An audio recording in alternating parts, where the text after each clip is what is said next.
She's sitting on your keyboard. You have a deadline.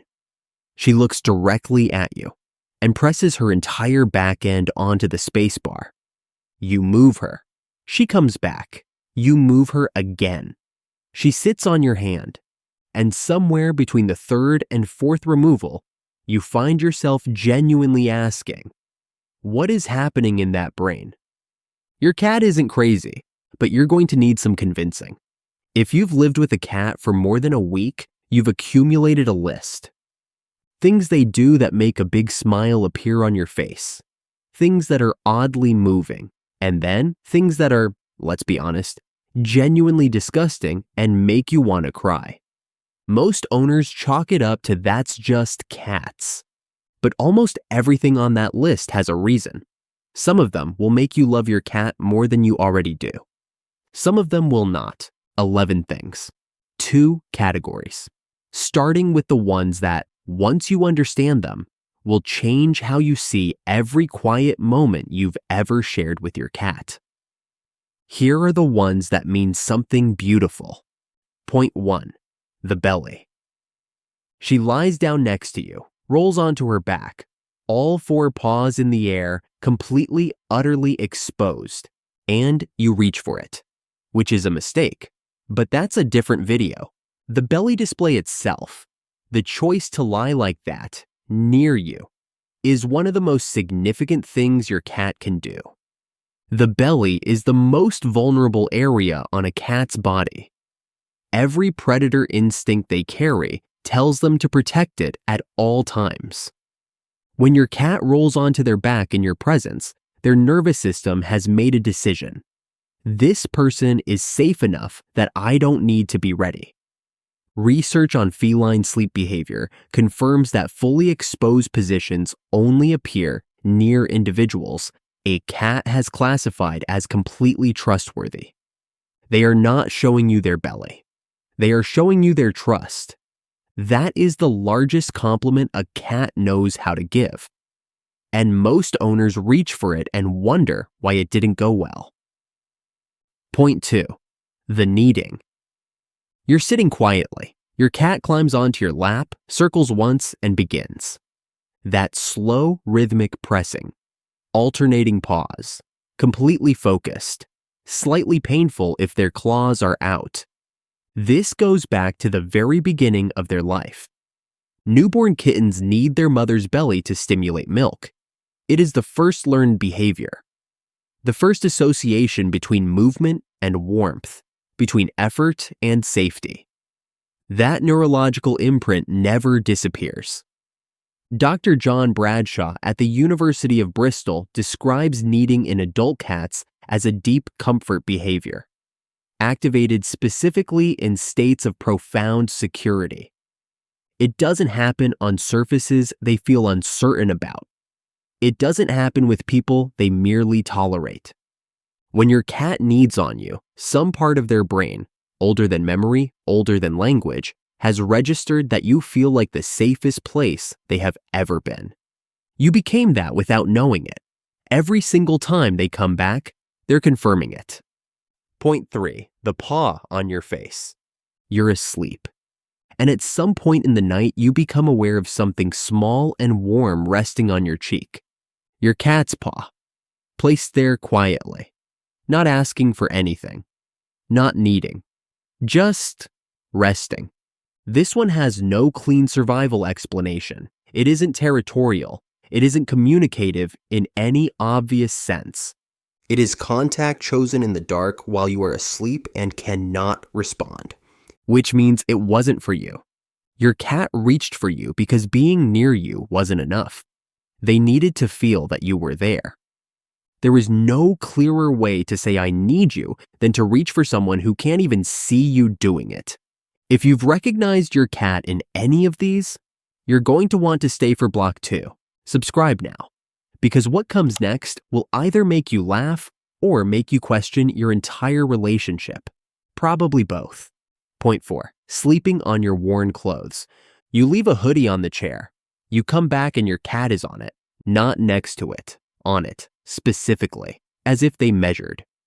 Your scent is the most concentrated it ever gets on clothing you've worn, Research on feline olfactory behavior shows that cats use owner scent as a direct anxiety regulator, the same way a child might carry a blanket.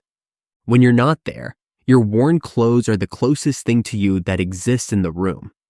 Your cat isn't stealing your hoodie.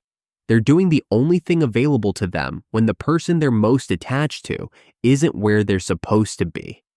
The hoodie smells like you, so the hoodie is where they go. Point 5. Bringing you socks. Your cat walks into the room. There's something in their mouth. It's your sock. They drop it at your feet, look up at you, and wait. In feral colonies, cats bring prey to the members of their group they feel responsible for. Mothers bring food to kittens. Bonded cats share catches. Your cat has decided you are part of their group, and they have decided specifically that you need to be provided for. The sock is not a sock. The sock is a mouse, and you, apparently, cannot be trusted to find your own. This is your cat doing the most generous thing they know how to do. The correct response is to receive it graciously, even if it's the third sock this week, even if it's damp. And now, those are the ones that are harder to bear than the lovely ones. Point 6. Sitting on the keyboard. Back to where we started. You're working. There is an entire apartment available to your cat. Every surface, every chair, every warm patch of sunlight. They choose the 12 inches between you and your screen. Research on attention-seeking behavior in cats confirms that cats learn very quickly what produces a response from their owner. Your keyboard produces a response every time. You look up, you speak, you make contact. From your cat's perspective, the keyboard is not a keyboard. It is a reliable mechanism for getting you to stop ignoring them and acknowledge that they exist. They're not sabotaging your work. They're asking for 5 minutes of your attention in the only language that's ever worked. The tragedy is that it does work every single time. Point 7. Knocking things off the table.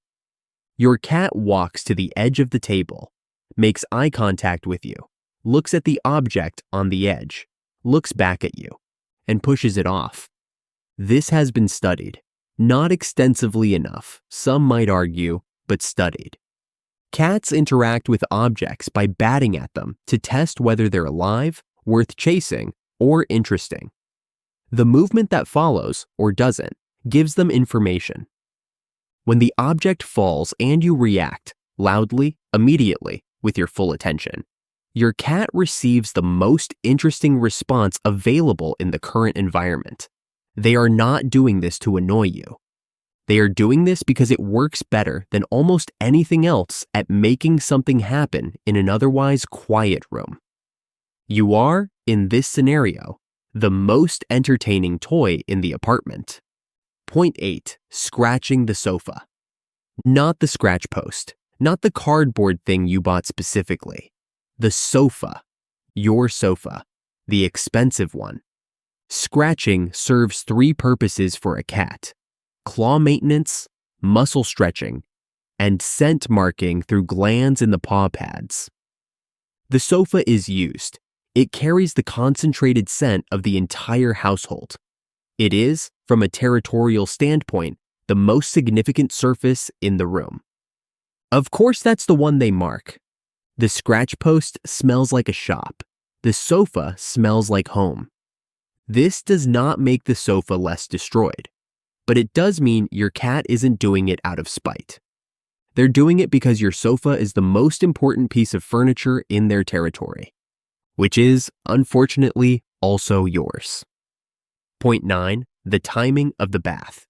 You sit down to eat. Your cat, who has shown no interest in personal hygiene for the last several hours, chooses this exact moment to begin a full grooming session in a location that is directly in your eye line, starting with the area you least need to see while consuming a meal. Cats groom when they feel safe and relaxed. The presence of food, warmth, and a familiar human apparently creates optimal grooming conditions. This is technically a compliment. Your cat is so comfortable in this moment that they have decided it is the perfect time for comprehensive personal maintenance. The location is unfortunate, the timing is unfortunate, but the feeling behind it is not. Point 10. Missing the litter box. There are reasons for this. Medical ones, urinary issues, stress, pain, that should always be ruled out first. But in cats who are otherwise healthy, litter box avoidance often comes down to one thing. The box is not acceptable, too small, wrong location, wrong litter, not clean enough, too close to food, or in multi-cat households, too close to a cat they don't trust. Your cat is not making a statement. They are solving a problem with the tools available to them. The problem is the box. The solution, from their perspective, is obvious. The solution, from your perspective, involves rubber gloves and a strong sense of perspective. Point 11. The floor situation. You're walking through your living room. You look down, and you see something that requires a moment to fully process. Your cat has, at some point, dragged themselves across the carpet in a manner that leaves no ambiguity about what just happened. There is a biological explanation. Anal glands, irritation. The basic physics of the situation. Your cat is not doing this for your benefit.